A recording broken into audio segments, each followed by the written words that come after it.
Sebelum mulai mungkin izin perkenalkan Bapak, saya Selina Salsabila. Saya Izin mewawancarai mengenai koperasi karyawan di Universitas Muhammadiyah Yogyakarta.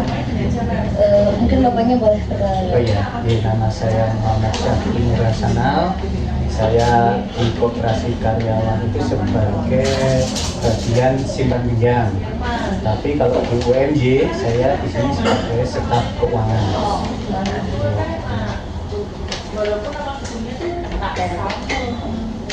Langsung aja kali ya Pak, dari latar belakang koperasi karyawan ini bisa diceritakan terlebih dahulu Bapak mengenai kapan koperasi karyawan UMY ini didirikan. Oh iya, koperasi karyawan UMJ itu didirikan tanggal 5 Januari 1993. Dulu UMJ itu belum sebesar ini. UMJ itu dulu masih di MC, kan ada MC di Purworejo. Dulu kan di situ kampusnya, dan koperasi juga didirikan di situ. Sebelum habis itu tahun 2000 baru pindah ke sini, sekaligus juga kampusnya terpadu di sini. Belakangnya, dan untuk latar belakang didirikannya koperasi itu yang pertama kan kaitannya sama untuk meningkatkan kesejahteraan pegawai, karena memang dulu awal-awal dulu UMJ belum besar, jadi atau swasta ya swasta, jadi berupaya untuk mensejahterakan pegawai baik itu dosen maupun tenaga kependidikan, makanya dibentukkan koperasi karyawan. Lingkupnya berarti karyawan UMY aja ya? Ya, untuk koperasi karyawan UMJ itu nanti yang bisa menjadi anggota yaitu adalah pegawai baik itu dosen dan tenaga kependidikan. Untuk produk atau layanannya apa aja Pak yang saat ini disediakan oleh Kota? Oke, kita mulai dari awal dulu ya. Untuk menjadi anggota koperasi tentunya yang pertama yaitu nanti harus membayar simpanan pokok. Itu di awal masuk menjadi anggota koperasi itu 1 kali 100.000, kemudian nanti setiap bulannya akan dipotong simpanan wajib sebesar 25.000 setiap bulan. Kemudian ada lagi simpanan sukarela. Simpanan sukarela itu tidak mengikat dan itu tidak wajib. Silahkan bagi yang mau menyimpan, nominalnya dipersilahkan, bisa rutin tiap bulan melalui potong gaji atau berapa, mungkin ada kayak nabung, ada uang tabung, dan itu nanti akan dikembalikan ke anggota lagi, karena itu kan nanti akan dikelola oleh koperasi pengurus untuk mengembangkan unit-unit bisnis koperasi. Nantinya akan kita kembalikan dalam bentuk SHU, sisa hasil usaha, itu nanti tiap tahun. Nanti kita undang semua anggota. Nah, untuk rapat anggota tahunan, di situ kita bagi terkait keuntungan koperasi, kita kembalikan lagi ke anggota masing-masing. Itu. Kemudian cara kerja koperasi karyawan UMY, ya Pak. Bagaimana mekanisme operasional koperasi karyawan UMY dalam melayani para anggotanya? Oke, tadi kita jelaskan tadi ya. Yang pertama itu kan tadi mekanismenya pertama yaitu simpanan pokok. Itu kan dari awal kita menarik simpanan pokok di awal dia menjadi anggota. Yang rutin adalah simpanan wajib. Itu karena untuk dosen dan pegawai semua kan gaji berada di UMJ, maka mekanismenya adalah potong gaji. Langsung kita potong tiap bulan di gajinya masing-masing anggota sebesar 25.000. Kemungkinan untuk simpanan sukarela tergantung dari pegawainya masing-masing. Kalau mereka mendaftarkan simpanan sukarela rutin, akan juga kita potongkan lewat gajinya mereka masing-masing. Kemudian untuk mekanisme selanjutnya yaitu di unit bisnis, kita jelaskan di unit bisnis juga. Untuk koperasi UMJ untuk sekarang sementara itu yang pertama adalah toko pertokoan. Kita punya unit pertokoan yang depan Visipol. Iya.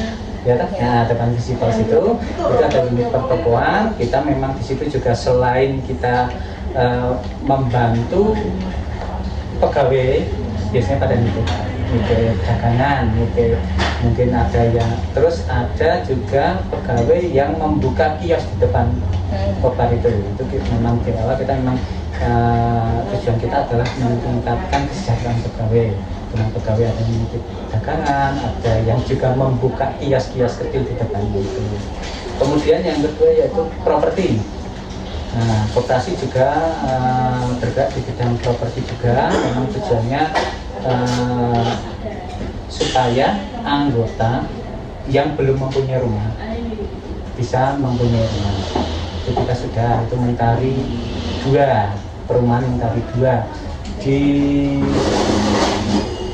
efisiensi ke selatan untuk kayak Pak itu teras situ nanti bisa dihubungi aja mencari dua untuk lebih lengkapnya untuk menambah ini ya literasinya untuk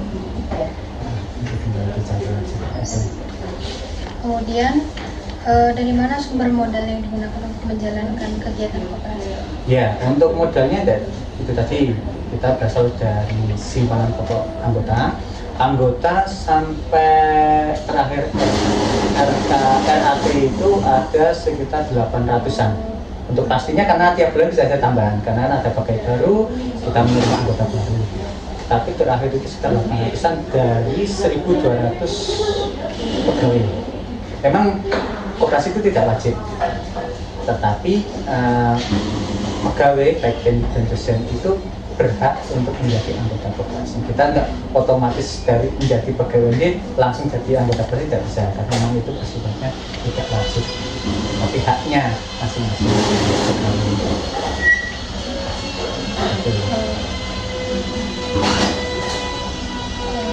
Kemudian bagaimana proses pengambilan keputusan dalam pengelolaan koperasi?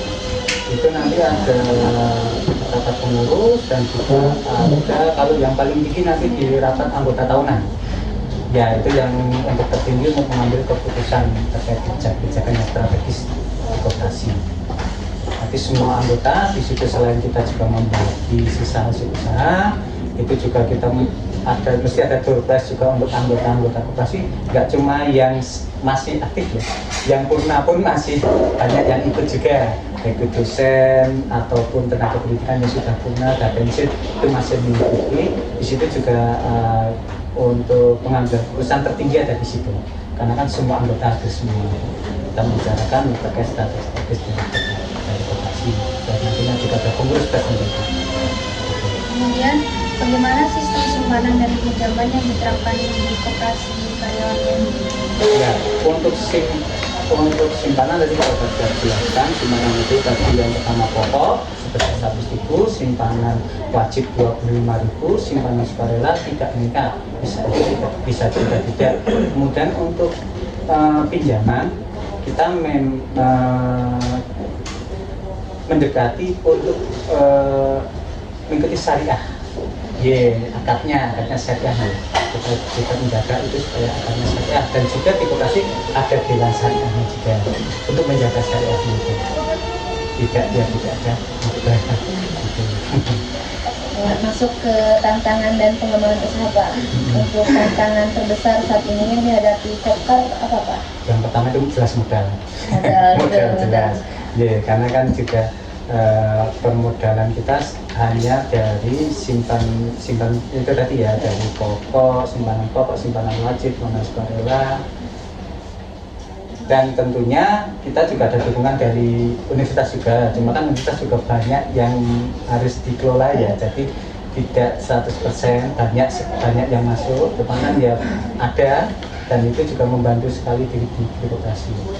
Cuma tantangannya memang kalau di luar UMY itu juga memang koperasi di luar ya, itu tantangannya adalah modal. Alhamdulillah UMY itu yang koperasi pekan UMY itu kan didukung sama universitas, jadi kita bisa kan ya, di tahun 2021 kita dapat penghargaan berprestasi koperasi. Itu salah satu untuk bahwa kita eksistensi dan juga kita juga didukung oleh universitas. Cuma kalau kita sering kalau ada pengurus yang mengikuti kegiatan di luar itu tantangannya terbesar mereka dan tantangan koperasi itu juga adalah permodalan. Karena kan ya ruang lingkupnya sedikit ya, cuma anggota dan sebagainya. Tapi ya memang itu tantangan yang harus hadapi koperasi di Indonesia. Kemudian yang selanjutnya, nah itu adalah kaitannya sama pegawai juga, karena kan tidak semua pegawai itu menjadi anggota koperasi, dan tentunya banyak juga yang untuk terkait pinjaman itu kan banyak yang lebih mau di bank, tidak di koperasi. Sedangkan kalau koperasi itu keuntungannya kan kembali lagi ke anggota. Dan kalau kita pinjam di bank kan kita nggak dapat bagi hasil ya. Kalau di koperasi ya kita kembali lagi. Kita nggak pinjam, nggak aktif, hanya sebagai anggota aja kita dapat sisa hasil usaha. Kalau kita pinjam kita semakin dapat lagi karena ada tambahan, yaitu kita meminjam. Tapi kalau di bank kita kan tidak dapat hasil. Nah itu memang perlu dipahamkan karena kan memang itu kan bersama mensejahterakan bersama koperasi, yaitu tantangannya. Kalau dari koperasi karyawan menghadapi perkembangan teknologi dan digitalisasi itu gimana Pak? Alhamdulillah untuk koperasi kita selain kita juga memang ada di UMY ini, kita juga sudah banyak mengembangkan beberapa sistem-sistem, Mbak. Untuk sistem yang di simpan pinjam itu ada sistem akuntansi simpan pinjam.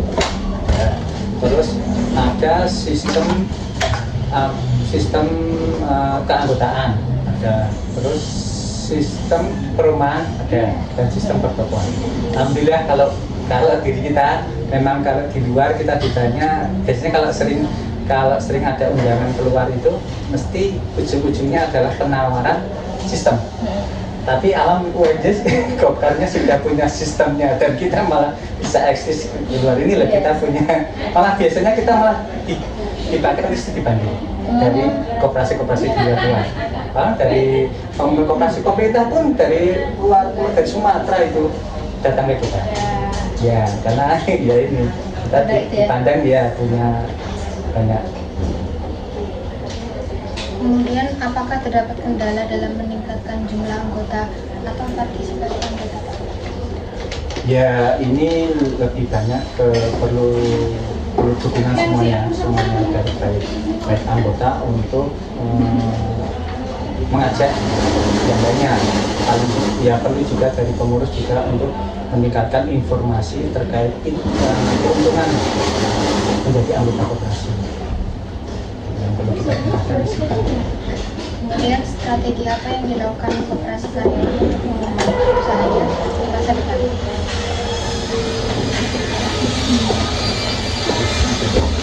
Nanti bisa Bisa. potong-potong kan? Kalau sambil melayani dan ketika bisa mbaknya tetap bisa.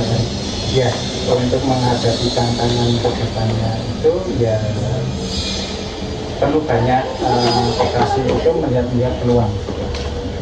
Alhamdulillah untuk universitas banyak membukakan peluang, kalau kita sekarang lebih ke entrepreneur ya.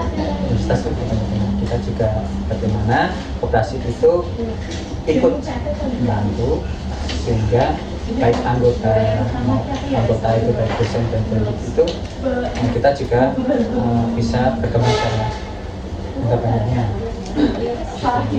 Pertokohan nanti akan ke depan, pertokohan juga akan diperbaiki lagi, ditingkatkan, dan info dari pimpinan itu nanti akan dibukakan toko di dekat sekolah.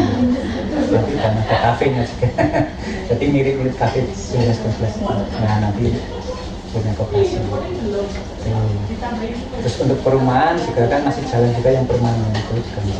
Ya kita lebih banyak melihat ke peluang sih. Menghadapi tantangannya. Kemudian bagaimana prospek atau harapan perkembangan koperasi UMY ke depannya? Ya semoga koperasi karyawan ini selalu didukung oleh universitas, baik itu nanti mungkin dari permodalan dan sebagainya, ya sehingga tentu nanti bisa kembali lagi ke anggotanya masing-masing. Hasilnya, keuntungannya bisa kita nikmati bersama. Itu sih. Terakhir nih ya Pak, untuk harapan dan target koperasi karyawan UMY untuk beberapa tahun ke depan. Ya untuk beberapa depan sih kita targetnya adalah pertama tadi kita akan fokus di info tentunya adalah akan diamanai dibuatkan toko koperasi itu kita fokus di situ. Kita biar minimal kita bisa masuk seperti Indomaret Point gitu. Secara fasilitas, secara pelayanan dan SDM-nya juga kita harus bisa menyamai itu supaya ya kita biar koperasi itu levelnya itu. Ya tentunya juga kita juga berupaya nanti meningkatkan dari SDM pengurus koperasi supaya bisa meningkat pelayanan juga lebih baik. Baik, terima kasih Ya, Bapak sama-sama. sudah meluangkan waktunya.